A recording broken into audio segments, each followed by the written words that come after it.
Bonjour à toutes et à tous et on se retrouve pour une nouvelle vidéo Parkage pour que je vous présente ici l'extension Dragon Ball de Dragon Ball Super Card Game. Donc c'est la BT21 Résurgence Sauvage, Wild Resurgence. Et donc on va avoir une extension qui va apporter du renouveau avec en plus une banlist qui a fait pas mal de place dans la méta. Donc ça va être vraiment cool. Des archétypes assez iconiques, on va pas se mentir. Comme vous le voyez sur la boîte, et ben on a les fameux personnages Cell et Gohan SSJ2, donc vraiment de la Cell saga, donc moment iconique. Et donc on va retrouver typiquement ces deux archétypes dans la couleur verte du coup qui va faire un bon grand retour dans les méta, un deck Gohan vraiment super plaisant à jouer. Je vais vous présenter un peu les archétypes et puis vraiment tout ce qui est un peu l'évolution de la mécanique Z, parce qu'on vous rappelle, on est dans le bloc Zenkai. Je vous ai dit qu'il y avait du SSJ2 donc dans Dragon Ball Z avec Gohan, mais nous sommes pour l'instant dans Dragon Ball. On va voir l'archétype Goku, donc communément appelé Polku déjà. Donc il va se baser sur Goku quand il était encore jeune et qu'il avait encore son bâton magique. Et tout le principe du deck va être donc d'avoir ce petit bâton qui est une carte extra sous vos cartes. Ça va vous permettre de booster vos cartes et de gérer le board adverse. Et on a un Gohan qui va permettre en fait aux leaders et à différents handcards de se jouer et d'activer leurs effets. Et ce Gohan là, c'est assez rigolo, il va se mettre chez le leader adverse, un peu comme Raditz qui a capturé Gohan pour qu'au final Goku pète un boulard, on va dire, et vienne sauver un peu tout le monde et battre à l'aide de Piccolo Raditz. Et donc c'est pour ça aussi qu'on a une petite SPR que je trouve super belle. Donc c'est le Goku Piccolo, c'est une très bonne SR qui est un peu générique d'ailleurs, mais qui est d'autant plus fort dans ce deck là, qui va booster votre leader de 5000, qui va pouvoir se jouer pour 2 énergies et qui va pouvoir faire 2 attaques à 25 000 double frappe. Donc ça va booster votre leader jusqu'à la fin du tour adverse, donc ça va vous permettre de faire 2 grosses attaques avec cette carte.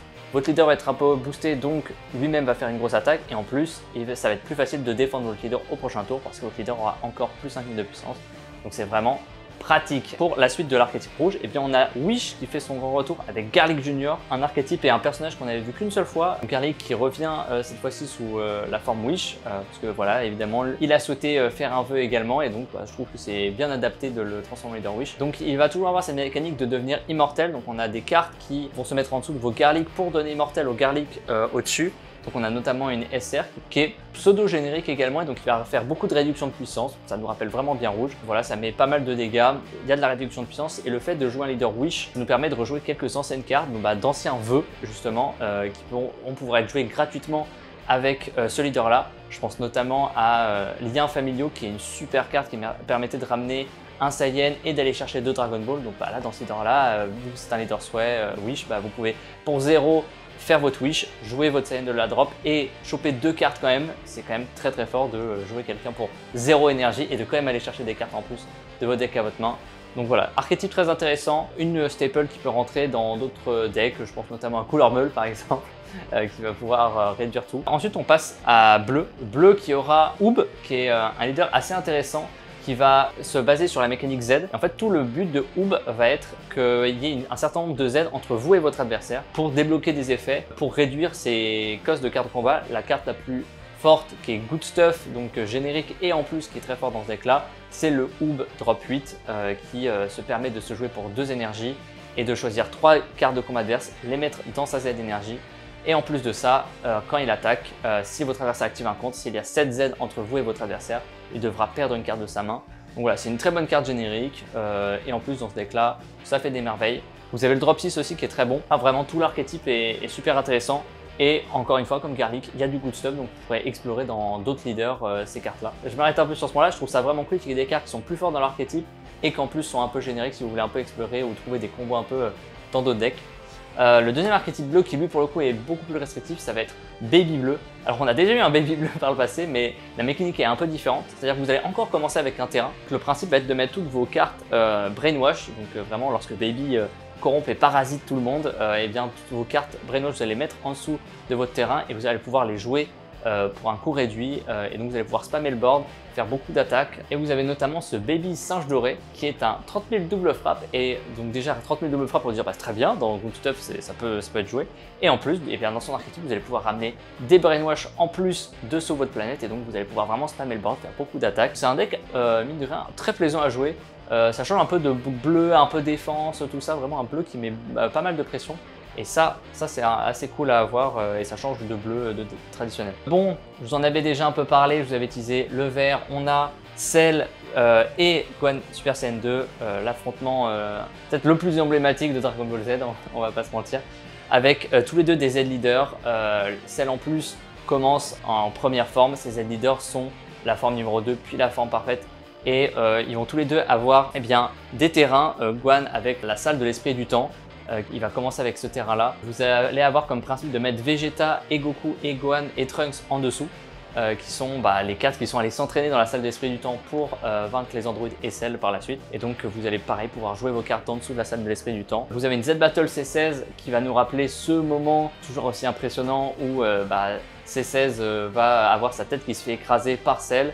Donc cette Z Battle là, elle va avoir pour effet de quitter le board comme si Cell la détruisait, et lorsqu'elle quitte le board, vous allez pouvoir passer votre Gohan en Super Saiyan 2 et donc en Z Leader. Z Leader qui va vous permettre de filtrer votre main, mettre de la pression et qui est à 20 000 en étant à 4 points de vie. Avoir un leader à 20 000 et 4 points de vie, c'est vraiment cool. Lorsque vous combotez, vous filtrez votre main, vous pouvez combo des Goku gratuitement. Ça nous rappelle évidemment que voilà, Goku a laissé place à Gohan mais vient toujours aider Gohan, donc ça c'est cool. De l'autre côté, on a Cell qui va commencer avec le terrain Ginger Town qui va vous permettre en fait de jouer vos C17 et C18 sur le terrain adverse et vous allez pouvoir les utiliser pour jouer vos cartes. Vous allez même pouvoir faire des successeurs, donc qui est une ancienne mécanique qui revient un peu. Vous allez pouvoir faire vos successeurs en utilisant les cartes adverses. C17 et C18 ne sont pas alliés avec Cell, mais Cell va les utiliser, donc les utiliser de votre terrain pour devenir plus fort et jouer vos successeurs. Donc encore une fois, je souligne vraiment le côté un peu RP, ça va bien retranscrire dans le jeu. Donc vous allez jouer des Cells toujours plus puissants. Vous avez du coup Outstuff générique avec le Cell SR qui va vous jouer des tokens, qui va enlever des marqueurs aux unissons et qui va, les tokens vont pouvoir taper, c'est les petits Cell Junior qui viennent vous rater. Et bien sûr, on a la SR Gohan et Goku qui est assez monstrueuse en termes de puissance, qui vient vraiment mettre une très grosse pression. Donc c'est une SR qui a Deflect, qui va gagner barrière pour le tour, elle a double frappe, elle se joue pour 2. Et lorsque vous attaquez, si vous avez combo un Goku, vous allez pouvoir burn un PV adverse si l'adversaire avait 3 PV ou plus. Et donc du coup ça va vous permettre en fait de potentiellement infliger 3 dégâts d'un coup, sachant que dans Gohan, le leader va vous permettre de combo un Goku lorsqu'un Gohan attaque. La SR est un Gohan et un Goku. Donc voilà, on a vraiment ce Kamehameha père et fils. Voilà, je vous laisse, vous aurez sûrement le visuel ailleurs en même temps. Mais voilà, le visuel est fou. Donc que ce soit la SR ou la SPR déjà, voilà, vraiment moi je vous conseille, si vous êtes entre potes et que vous avez pris plusieurs decks, n'hésitez pas à vous faire des affrontements vraiment RP. Voilà, si vous faites jeu de rôle et vous aimez Dragon Ball Super Card Game, il y a vraiment moyen de s'éclater à représenter des batailles à thème. Et voilà, moi c'est un truc que j'aime bien. Et donc pour finir, on a notre couleur jaune, un nouveau Freezer, jamais en reste. Bon, en même temps c'est le méchant préféré de Toriyama, mais quand même on a donné un peu de place à Cell, on va quand même en donner à Freezer. Donc il fait revenir une ancienne mécanique assez vieille d'ailleurs, donc c'est la mécanique échange, swap. Et donc avec le leader, vous allez permettre de réduire vos échanges. Donc en fait, lorsque vous jouez ce leader là, la chaîne est plus facilement jouable. Donc c'est très souvent avec le leader de la BT21 que vous allez jouer cette chaîne swap. Donc ça va vous permettre de passer du petit Freezer, de le envoyer en main pour jouer un Freezer plus évolué. Donc vous avez les formes qui s'enchaînent jusqu'à arriver à un drop 5 qui est Good Stuff par exemple, qui peut détruire les battles en ignorant barrière, qui pioche un, et jusqu'à arriver au drop 8 qui lui va détruire les battles en inertie, qui a 30 000 répliques double frappe, ça met des bonnes patates, et quand il meurt il va quand même en Z énergie, donc ça vous permet vraiment de tout avoir des Z pour jouer vos Z battles. Et en plus dans cet archétype là vous avez un Z leader qui a 20 000. Vous avez l'extra de l'archétype qui permet de donner 5 000 à votre leader pour tout le tour pendant le tour adverse. Donc vous avez un leader à 25 000, très compliqué à aller chercher. La mécanique échange, franchement, c'est une mécanique qui revient assez souvent. Donc je pense que Bandai a compris que les joueurs aimaient vraiment cette mécanique-là, sous plusieurs formes. Parfois c'est agressif, parfois c'est un peu mid-range control. Enfin voilà, c'est une mécanique super cool et je trouve qu'ils l'ont bien design pour le coup. Très bon deck le Freezer jaune. Et ensuite on a un deck un peu spécial qui est Goku Vegeta. Et en fait toute la mécanique du deck va se passer lorsque, au début de votre tour, vous êtes censé relever vos cartes. Et en fait, tout le but de l'archétype va être de bloquer vos Goku et Vegeta pour les empêcher de se relever à votre prochain tour. Et donc comme vous ne pouvez pas la relever, vous allez quand même pouvoir jouer des cartes plus agressives qui vont pouvoir vraiment mettre une bonne pression, mais vous avez un contre-coup par la suite. Sauf que on a une petite Z Battle Whis qui a été compliquée à comprendre, mais concrètement ce qu'elle dit cette Z Battle, c'est que on revient au début de votre tour Donc c'est comme si on revenait au début pour que vos Goku et Vegeta puissent se relever. Et ça c'est assez intéressant, vous gagnez pas un tour gratos, c'est juste un effet qui vous dit que tous les malus que vous êtes infligés pour éviter que vos Goku et Vegeta se relèvent, et bah ça va vous les enlever parce que vous avez entre guillemets fait un tour de table. Voilà, vous n'aurez pas regagné des énergies, vous n'allez pas repiocher une carte, enfin voilà, c'est juste pour que cette contrainte soit enlevée. Et on pense aussi à des effets limite 1, et bah comme vous passez un tour, et bah vos effets limite 1, vous pourrez le refaire. Donc voilà, c'est assez intéressant. Sachant qu'en plus dans l'archétype, et bah on a des cartes génériques, c'est pas des Goku et des Vegeta qui manquent dans le jeu. Donc voilà, on a une SR qui permet de taper à 20 000 double frappe ou réplique tout en se prenant des points de vie. Donc voilà, il y a des jeux qui aiment bien s'auto-éveil en prenant des points de vie agressivement et mettre des attaques. Et puis en plus, voilà, la mécanique de ce leader là, ça va être de switcher et d'alterner entre Goku et Vegeta. Et donc voilà, on a vraiment cet esprit tag team. Je joue Goku en empêchant mon Vegeta de se relever. Je joue mon Vegeta en empêchant mon Goku de se relever. Boum, mon leader flip entre Goku et Vegeta. Enfin, on a vraiment l'impression que voilà, Goku et Vegeta se battent main dans la main comme quand ils s'entraînent contre Whis et Beerus parce que ce sont des êtres plus forts qu'eux et ils ont beaucoup à apprendre de ces gars-là. Et malheureusement, je passe à Noir, mais pour Noir, il n'y a pas de nouveau leader. Par contre, on a du très bon support pour un ancien deck que je vous avais déjà pas mal hypé, je me souviens, lors de l'extension. C'était Trunks Zeno qui reçoit 3 cartes super fortes pour son archétype. Un moyen de jouer son unisson plus facilement. Il vient maintenant avoir un Z-Leader, donc du coup qui marche très bien avec la mécanique Zenkai. Un Z-Leader à 20 000 et ensuite la dernière carte, et bien vous avez une rare super puissante, donc c'est comme la base de l'archétype. Elle peut se jouer depuis la Warp, parce que le leader, tout le délire de l'archétype est de warper ses Saiyans pour les jouer depuis la dimension parallèle, avec vraiment voilà, la police du temps qui joue avec la dimension parallèle. Donc voilà, cette rare qui a 30 000 barrières triple frappe. Donc déjà ça c'est costaud, ça met des bonnes patates. Et en plus quand elle attaque, et ben, vous pouvez gérer une battle en ligne en barrière. Donc ça clean le board, ça met une grosse pression. Et en plus on n'a pas dépensé de carte d'autant main. Vraiment super carte. Le deck se basait beaucoup sur l'unisson. Vous pouvez le jouer facilement avec cette nouvelle Kai pour une énergie. Donc vraiment très bon support pour ce deck là.